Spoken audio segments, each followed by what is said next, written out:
الحمدللہ رب العالمین والصلاة والسلام علی سید الانبیاء والمرسلین اما بعد فاعوذ باللہ من الشیطان الرجیم بسم اللہ الرحمن الرحیم۔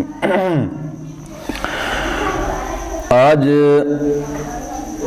الحمدللہ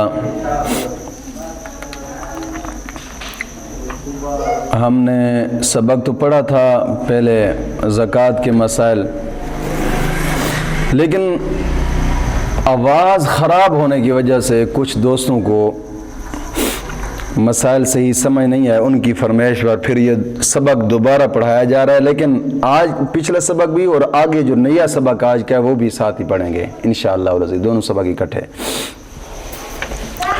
سب سے پہلی بات یہ ہے زکوٰۃ کے مسائل ہیں، یعنی زکوٰۃ شریعت میں اللہ عز و جل کے لیے مال کے ایک حصے کا جو شرع نے مقرر کیا ہے، مسلمان فقیر کو مالک بنا دینا، اور وہ فقیر نہ ہاشمی ہو اور نہ وہ ہاشمی کا آزاد کردہ غلام ہو، اس کو مالک بنا دینا یہ زکوٰۃ کہلاتا ہے، اور اپنا نفع اس سے بالکل جدا کر لے۔ اس سبق کا سب سے پہلا مسئلہ یہ ہے کہ زکوٰۃ فرض ہے، زکوٰۃ فرض ہے، اور اس کا منکر کافر ہے، اور زکوٰۃ نہ دینے والا یہ فاسق ہے اور قتل کا مستحق ہے، خلیفہ وقت اس سے قتل کر دے۔ اور اگر زکوٰۃ تو ادا کرتا ہے لیکن ادا کرنے میں تاخیر کرتا ہے، وہ کچھ عرصے بعد جا کر زکوٰۃ دیتا ہے، تو ایسا شخص گناہگار اور مردود الشہادہ ہے، اس کی شہادت بھی قابل قبول نہیں ہے، گواہی بھی قابل قبول نہیں ہے۔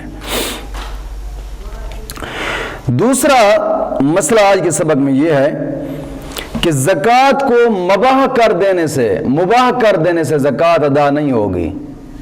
مطلب یہ ہے یعنی کہ فقیر کو بانیت زکوٰۃ کھانا کھلا دینا کہ جناب جی میں نے زکوٰۃ کی نیت کر کے کسی فقیر کو کھانا کھلا دیا، تو اس سے زکوٰۃ ادا نہیں ہوگی۔ ہاں اگر کھانا اس سے دے اور یہ کہہ دے کہ تیری مرضی ہے تو کھا لے، تیری مرضی کسی کو دے دے، بس یہ تیرا ہے تو اپنا قبضہ جما لے، اب زکوٰۃ ادا ہو جائے گی۔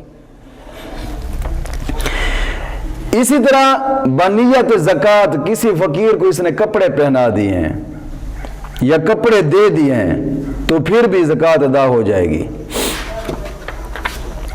مسئلہ نمبر 3 یہ ہے کہ فقیر کو بنیت زکوٰۃ مکان رہنے کو دیا ہے کہ بھئی اس مکان میں تو رہ جائے، رہنے کو مکان دیا تو زکوٰۃ ادا نہ ہوگی، کیونکہ یہاں مال کا کوئی حصہ بھی اسے نہیں دیا گیا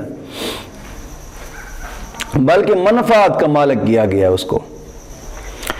اور چوتھا مسئلہ یہ ہے کہ مالک کرنے میں یہ بھی ضروری ہے کہ ایسے کو مالک بنائے، ایسے کو دے کہ جو قبضہ کرنا جانتا ہو، جو قبضہ کرنا جانتا ہو، یعنی ایسا نہ ہو کہ جناب جی اس کو دی تو وہ پھینک دے، ایسا بھی نہ ہو، یا دھوکہ کھا جائے۔ اگر ایسے آدمی کو دیا ہے کہ جو اس کو پھینک دے یا پھر مال میں دھوکہ کھا جائے تو ایسے آدمی کو بھی زکوٰۃ نہ دے، ادا نہیں ہوگی۔ اور نہایت ہی چھوٹا بچہ یا پھر کوئی پاگل آدمی ہے، اس کو اس نے زکوٰۃ دے دیا، یا اگر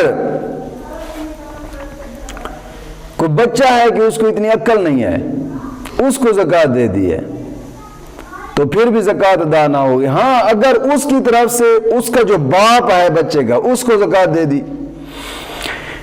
یا اور ایسا باپ جو باپ بھی فقیر ہو، یا پھر وصی کو دے دی، یا پھر جس کی نگرانی میں وہ رہتا ہے اس کو دے دیا اور اس نے قبضہ کر لیا، اب زکوٰۃ ادا ہو جائے گی۔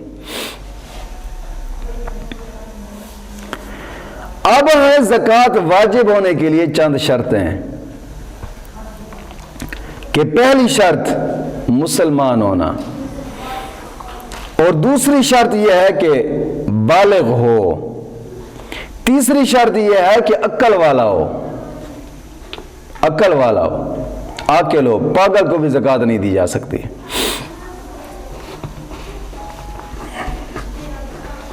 پاگل پر بھی زکوٰۃ واجب نہیں ہے۔ چوتھی شرط یہ ہے کہ آزاد ہو، غلام پر زکوٰۃ واجب نہیں ہے۔ پانچویں شرط یہ ہے کہ مال اس کے پاس بقدر نصاب اس کی ملک ہو، اس کی ملک میں ہو۔ اگر نصاب سے کم ہے تو زکوٰۃ واجب نہیں ہے، نصاب سے کم ہے تو۔ اور چھٹی شرط یہ ہے کہ پورے طور پر اس کا وہ مالک ہو، یعنی جتنا مال ہے وہ اس کے قبضے میں ہو۔ اور جناب علی ساتویں شرط یہ ہے کہ نصاب جو ہے وہ دین سے فارغ ہو، دین سے فارغ ہو، دین کہتے ہیں قرض کو۔ اور آٹھویں شرط یہ ہے کہ نصاب حاجت اصلیہ سے بھی فارغ ہو۔ اور نویں شرط یہ ہے کہ مال نامی ہونا، مال نامی ہونی ہے، یعنی کہ اس کے پاس جو مال ہے وہ بڑھنے والا ہو، اب بڑھنا حقیقتاً ہو یا حکماً ہو، دونوں صورتوں میں۔ دسویں شرط یہ ہے کہ اس مال کے اوپر سال کا بھی گزرا ہو، سال بھی گزرا ہو، سال کا گزرنا یہ بھی 10ویں شرط ہے، یعنی جس کے پاس یہ 10 شرطیں پائی جائیں اس پر زکوٰۃ واجب ہے۔ اگر ان 10 شرطوں میں سے کوئی ایک شرط بھی نہ پائی گئی تو زکوٰۃ واجب نہ ہوگی۔ اب ہے ہر شرط کے ساتھ اس کے مسائل، یعنی پہلی شرط تھی کہ مسلمان ہو، کافر پر زکوٰۃ واجب نہیں ہے، مسلمان ہونا ضروری ہے۔ یعنی اگر کوئی کافر مسلمان ہوا ہے تو اب اس سے یہ حکم نہیں دیا جائے گا کہ جناب جی زمانہ کفر کی جو تیری زکوٰۃیں رہتی ہیں وہ بھی ادا کرنا ہی، جب سے مسلمان ہوا اس وقت سے اس پر زکوٰۃ کا حکم دیا جائے گا۔ اسی طرح اگر کوئی شخص معذلہ مرتد ہو گیا ہے تو زمانہ اسلام میں جو زکوٰۃ نہیں دی تھی وہ اب بھی اس سے ساقط ہو گئی ہے۔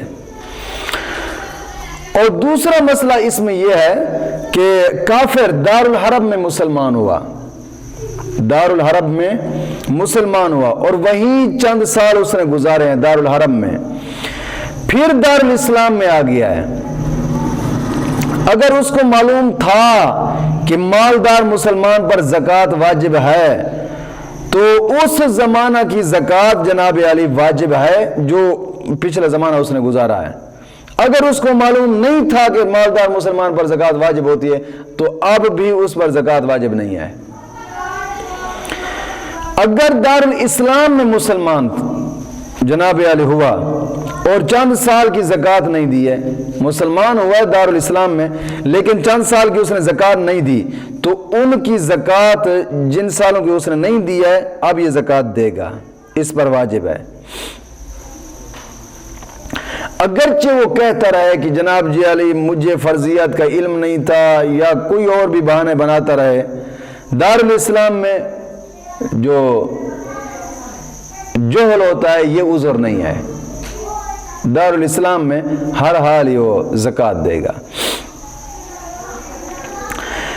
اور دوسری شرط یہ ہے کہ بلوغ، بالغ ہو، نابالغ پر بھی زکوٰۃ واجب نہیں ہے۔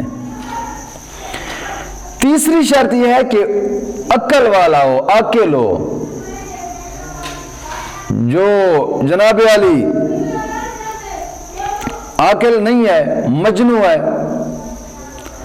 اب پھر دیکھا جائے گا اس حال میں کہ جنون اگر پورے سال کو گھیرے ہوئے ہے یا نہیں ہے۔ اگر اس کا جنون جو ہے وہ پورے سال کو اس کے جنون نے گھیر لیا ہے تو زکوٰۃ واجب نہیں ہے، زکوٰۃ واجب نہیں ہے۔ اگر سال کے اول میں یا آخر میں کچھ فاقہ ہوا ہے تو اس حال میں باقی عرصہ جو جنون میں گزرا ہے لیکن سال کے شروع میں یا سال کے اخیر میں کچھ فاقہ ہوا ہے تو اب زکوٰۃ واجب ہے اس پر۔ اگر جنون اس کا اصلی ہو یعنی جنون ہی کی حالت میں وہ بالغ ہوا، جنون ہی کی حالت میں وہ بالغ ہوا ہے، تو اس کا سال ہوش آنے سے شروع ہوگا۔ یہ نہیں ہے کہ جیسے جنون کی حالت میں بالغ ہوا تھا تو اس بالغ ہونے سے اس کا سال شروع ہے، نہ، جب جنون اس کا جناب جی ختم ہوگا اس وقت سے اس کا وہ سال شروع ہوگا۔ اسی طرح اگر جناب علی جنون عارضی ہے، یعنی پورے سال کو گھیر لیا ہے عارضی، تو جب افاقہ ہوگا اس وقت سے اس سال کی ابتدا ہوگی، جیسے اس کو جنون سے افاقہ ہوگا اس وقت سے ہی اس کے سال کی ابتدا ہوگی۔ اب آگے مسئلہ یہ ہے کہ بوہرے پر، بوہرا شخص جو ہوتا ہے بوہرے پر بھی زکوٰۃ واجب نہیں ہے، جبکہ اسی حالت میں پورا سال اس کا گزر جائے۔ اگر کبھی جناب جی اس سے افاقہ ہوتا ہے اور کبھی جناب جی اس کو بورا پن آ جاتا ہے، کبھی افاقہ ہو جاتا ہے، تو اب زکوٰۃ واجب ہے اس پر۔ جس پر غشی طاری ہو، ایسا شخص کو جس پر غشی طاری ہوئی ہے، اس پر زکوٰۃ واجب ہے، اگرچہ غشی پورے سال تک چلی جائے، اس پر زکوٰۃ واجب ہے۔ چوتھی شرط تھی کہ آزاد ہونا، یہ اب نیا سبق شروع ہونے لگا ہے۔ جو پچھلا سبق تھا جو میں نے پڑھا دیا تھا وہ ختم ہو گیا، اب نیا سبق شروع ہونے لگا کہ چوتھی شرط سے ہم نے پڑھنا تھا آگے۔ چوتھی شرط تھی کہ آزاد ہونا، چونکہ غلام پر زکوٰۃ واجب نہیں ہے۔ اب جو غلام ہوتے ہیں نا، غلام، یہ جناب عالی چار طرح کے غلام کی چار قسمیں ہیں۔ ایک ہوتا ہے غلام معزون غلام، ایک ہوتا ہے مکاتب، اور تیسرا ہوتا ہے ام ولد، اور چوتھا ہوتا ہے مستسعا۔ یہ غلام کی چار قسمیں ہیں۔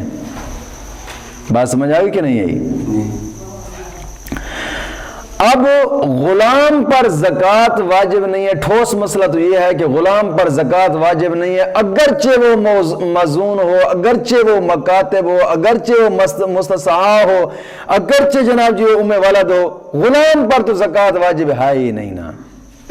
لیکن معزون، اب ذہن میں ہو جائے گا کہ یار پتہ نہیں معزون غلام کون سا ہوتا ہے، مکاتب کون سا ہوتا ہے، یہ ذہن میں سوال کھڑے ہو جائیں گے۔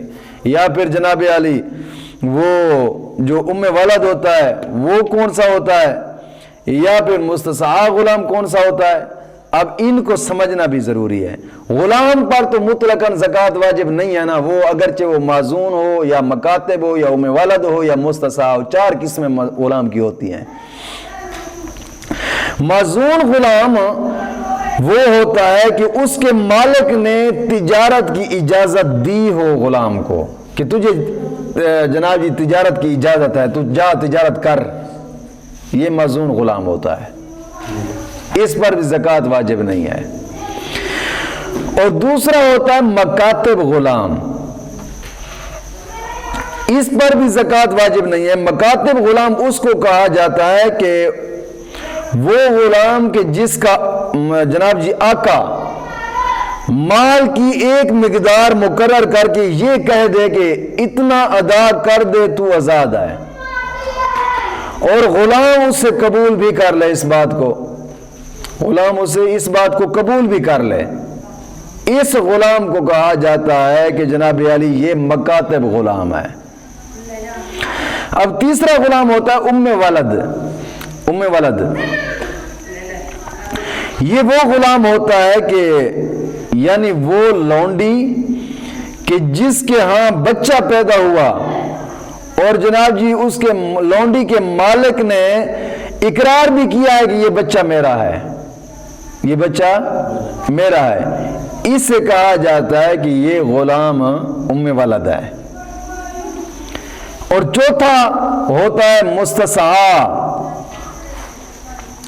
یعنی وہ غلام کے جو مشترک ہو، وہ غلام کے جو مشترک ہو، کہ جس کو ایک شریک نے تو آزاد کر دیا ہے، ایک شریک نے آزاد کر دیا ہے، چونکہ وہ مالدار نہیں ہے، اس وجہ سے باقی شریکوں کے حصے اگر کما کر پورے کرنے کا اسے حکم دیا گیا ہو، پورے کرنے کا اسے حکم دیا گیا ہو، تو یہ ہوتا ہے مستثنی غلام۔ اب آگے اسی غلام کے بارے میں مسئلہ بیان کرتے ہیں کہ معزون غلام نے جو کچھ کمایا ہے، معزون غلام، میں اس کی تشریح پہلے کر چکا ہوں، تعریف بیان کر چکا ہوں کہ معزون غلام نے جو کچھ کمایا ہے تو اس کی زکوٰۃ نہ تو اس غلام پر ہے اور نہ ہی معزون غلام کے مالک پر ہے، دونوں پر اس کی زکوٰۃ نہیں ہے، اگرچہ معزون غلام جتنا ہی کمال ہے۔ مسئلہ سمجھ آئے کہ نہیں ہے؟ ہاں، اگر وہ جناب جی جو کماتا ہے وہ مالک کو دے دیا ہے،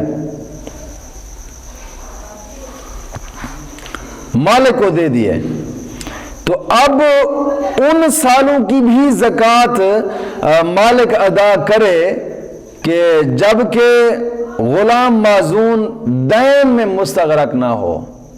دین کہتے ہیں قرض کو، اگر وہ قرض میں یعنی کہ غرق ہے اتنا کہ اس کے اوپر بہت زیادہ قرض ہے، اس معزون پر قرض نہ ہو، اب تو وہ مالک جناب زکوٰۃ ادا کرے گا،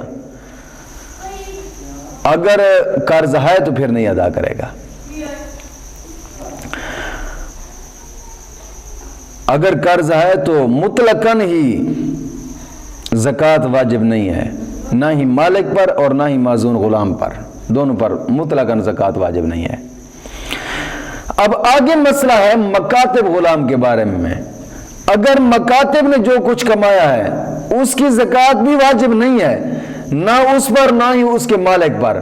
ہاں، اس میں فرق یہ ہے کہ جب مالک کو دے دے، مکاتب غلام کما کر مالک کو دے دے اور جو دیا تھا اس پر سال بھی پورا گزر جائے، سال بھی پورا گزر جائے، اب شرائط کی جو زکوٰۃ واجب ہونے کی شرائط ہیں وہ پائی جائے اس میں، تو اب زکوٰۃ واجب ہوگی، لیکن گزشتہ برسوں کی زکوٰۃ واجب اب بھی نہیں ہے اس پر۔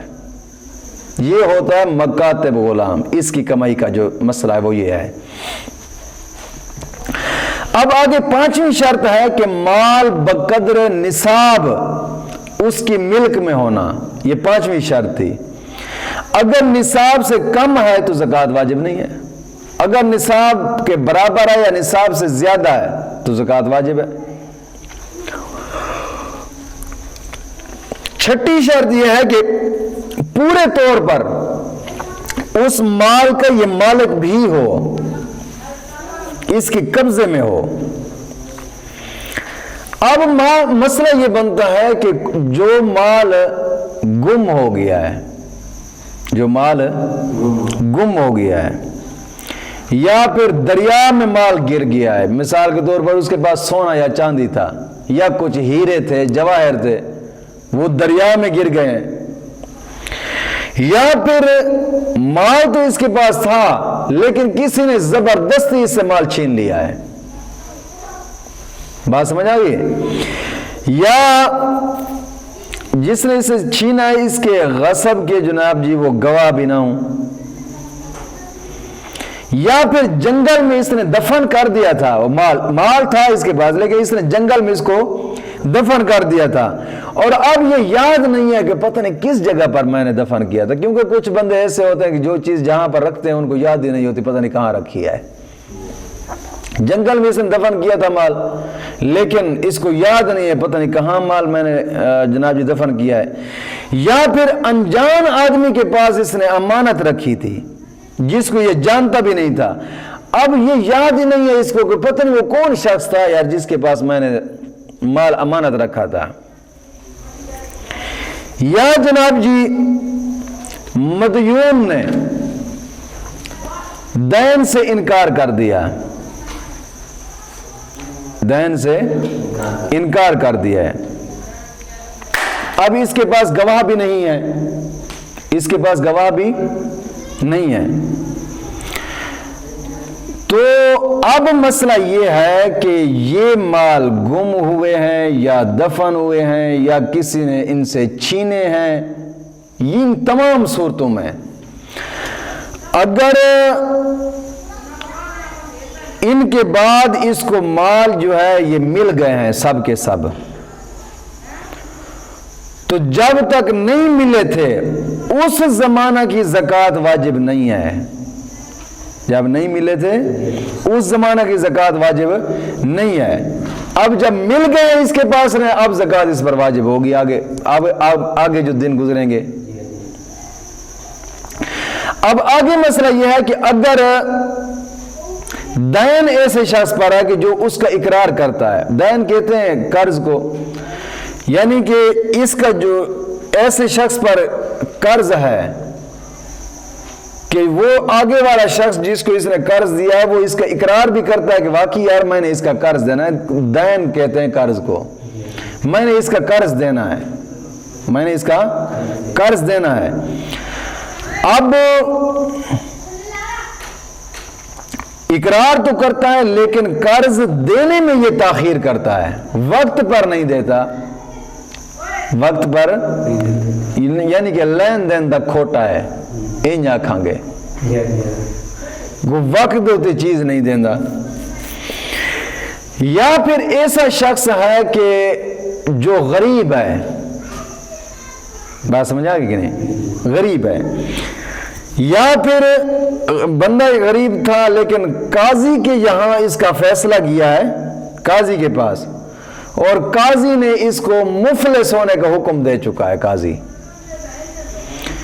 یا پھر وہ جناب جی قرض کا ہی منکر ہے کہ میں نے اس کو دینا ہی نہیں ہے، دینے سے انکار کر گیا ہے، لیکن اس کے پاس گواہ موجود ہیں، اس کے پاس گواہ موجود ہیں. تو جب مال اس کو ملے گا تو جتنے بھی پیچھے سال گزرے جن کی اس نے زکوٰۃ نہیں دی، سب کی زکوٰۃ اس پر واجب ہے ان سب صورتوں میں. بات سمجھ آ گئی کہ نہیں آئی؟ ان سب صورتوں میں زکوٰۃ واجب ہے. اب تو کچھ لوگ ایسے ہوتے ہیں کہ کسی کا قرضہ دینا ہو، اب جب زکوٰۃ دینے کی باری آتی ہے نا تو یہ کسی کو قرضہ دے دیتے ہیں. او جناب علی میں نے تو قرضہ دے دیا، میرے پاس تو کچھ پیسہ نہیں، وہ تو قرضہ اسی کے پاس ہے، مر رہو تو جتنا ہی قرضہ دو زکوٰۃ تو تھوڑے ہوتے ہے. جنہیں قرضہ تھوڑا دینا ہے وہ بندہ تو اقرار کر دے نا بھئی یار میں واقعی قرضہ ادھر دینا ہے، ہاں، یا پھر تاخیر جناب علی وہ قرضہ دین دے وچ زکوٰۃ کی تو واجب ہے نا. ہاں وہ زہری گال ہے، سود ہے ہی حرام نا. کئی کے لوگ ایویں ہوندن کہ سود تے قرضہ دے دین، بس سود کھاندے رہندن تے قرضہ اودے کول رہ گئے، جویں بینک والے حرام کھا رہے ہیں. آگے مسئلہ یہ ہے کہ چرائی کا جانور، چرائی کا جانور، یہ جانور اس کے پاس ایسا تھا کہ جو چرائی پر تھا، یہ چراتا تھا. چرائی جانتے ہیں نا، چرائی پر تھا.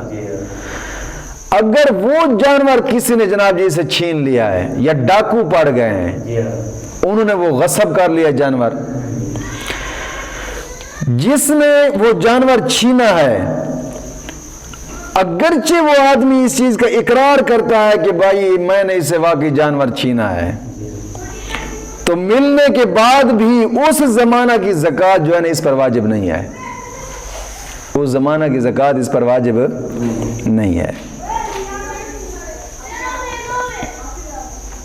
چرائی کا جو جانور تھا جی. اب آگے مسئلہ یہ ہے کہ غصب کیے ہوئے کی زکوٰۃ غاصب پر واجب نہیں ہے، یعنی کہ کسی نے جانور چھینا ہے، جو چھینا اسے کہا جاتا ہے غصب. چھیننے والا جو آدمی ہوتا ہے وہ غاصب ہوتا ہے. غاصب نے کسی کا جانور غصب کیا ہے.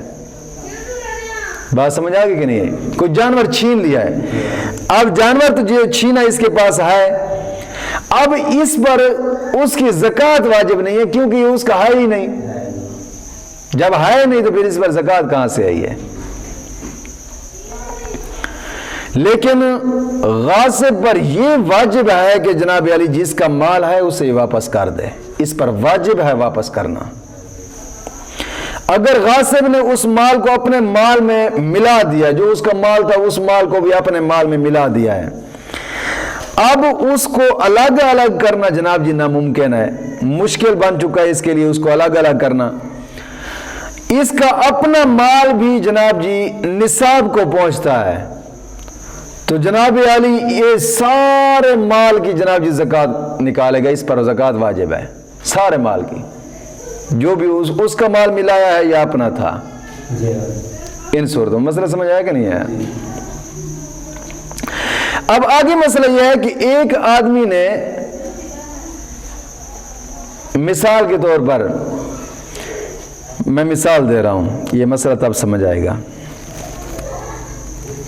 ایک آدمی نے دوسرے آدمی کے 1000 روپے چھین لیے ہیں، مثال دے رہا ہوں، 1000 روپے زکوٰۃ واجب نہیں ہوتی، مثال دے رہا ہوں۔ ایک آدمی نے دوسرے آدمی کے 1000 روپے غصب کر لیے ہیں، آگے ایک اور آدمی ملا ہے جس نے غصب کیا، اس نے اس سے چھین لیے ہیں، کیونکہ ڈاٹا تو پائے جاندے رہندے، ہاں کئی مل رہندے رہندے نے یار، چوراں نوں چوری پائے جاندے نے۔ اس بندے نے ایدے کول 1000 چھینے تے اگا بندہ جڑا سی انہیں جناب جی اودے کولو چور دے تے چور پائے گئے، اودے کول چھین لے۔ اب بات یہ ہے کہ ان جڑے اگے بندے چھینے نا اون خرچ کر دیتا ہے، اون چھین کے اپنے تے خرچ کر دیتا ہے۔ اب یہ دونوں آدمی جو دونوں غاصب ہیں، ان کے پاس 1000 روپے اپنی اپنی ملک ہیں، وہ تو دوسرا 1000 تھا نا، 1000 ان کے پاس اپنے بھی تھے۔ اب پہلا جو غاصب ہے نا، پہلا غاصب جس نے پہلے مال چھینا تھا، اس پر زکوٰۃ واجب ہے، جو دوسرا اس سے چھین کر گیا تھا اس پر زکوٰۃ واجب نہیں ہے۔ مسئلہ سمجھ آیا کہ نہیں ہے؟ اس پر زکوٰۃ واجب نہیں ہے۔ اب آگے مسئلہ یہ ہے کہ ایک شے، ایک چیز ہے وہ مرہون ہے۔ مرہون کہتے ہیں کہ اس چیز کو، جو چیز گروی رکھ دی گئی ہے، یعنی جو چیز گروی رکھی گئی ہے، جس کے پاس گروی رکھی گئی ہے، جو چیز گروی کسی کے پاس رکھی گئی ہے، گروی چیز اور رکھنے والا جس کے پاس وہ رکھی گئی ہے وہ چیز، اب اس پر زکوٰۃ واجب نہیں ہے، کیونکہ یہ بندہ اس چیز کا مالک ہی نہیں ہے۔ مالک ہونا بھی تو ضروری ہے، مالک ہونا بھی ضروری ہے، کیونکہ اس کے پاس ملک تام کا قبضہ نہیں ہے، وقتی طور پر اس نے گروی رکھی ہے، اور اس کو گروی چھڑانے کے بعد بھی اس پر زکوٰۃ واجب نہیں ہے۔ آگے مسئلہ یہ ہے کہ جو مال تجارت کے لیے خریدا تھا، جو مال تجارت کے لیے خریدا اور سال بھر تک جناب جی اس پر قبضہ نہ کیا، کچھ لوگ تجارت کے لیے کچھ مال لے لیتے ہیں اور کہتے ہیں یار بس لے جائیں گے، آگے سکون تھے اپنے گھر گزارے یا کسی اور کام ہی گزارے تھے، ادھر تو قبضہ نہیں کیتا، قبضہ نہیں کیتا، لیکن قبضہ سے پہلے جو ہے نا اس پر زکوٰۃ واجب نہیں ہے۔ جیسے ہی قبضہ کرے گا، اب قبضہ کے بعد یہ اس سال کی زکوٰۃ ادا کرے گا۔ بات سمجھ آئے گی نہیں؟ کچھ لوگ ہوتے ہیں کہ پورا سال اپنے پاس مال رکھتے ہیں، پورا سال اپنے پاس مال رکھتے ہیں، لیکن مال وہ تجارت کے لیے رکھتے ہیں اپنے پاس، ان کی ملک بھی ہوتا ہے، ان کا قبضہ بھی ہوتا ہے ان کے اوپر، پورا سال ہی جیسے یہ رکھیں گے ان پہ اوپر زکوٰۃ وہ واجب ہو جائے گی۔ مسئلہ سمجھ آیا کہ نہیں آیا؟ آج یہاں تک، کل انشاءاللہ العزیز 7ویں شرط سے آگے پڑھیں گے۔ مولا کریم دین متین کی سمجھ عطا فرمائے۔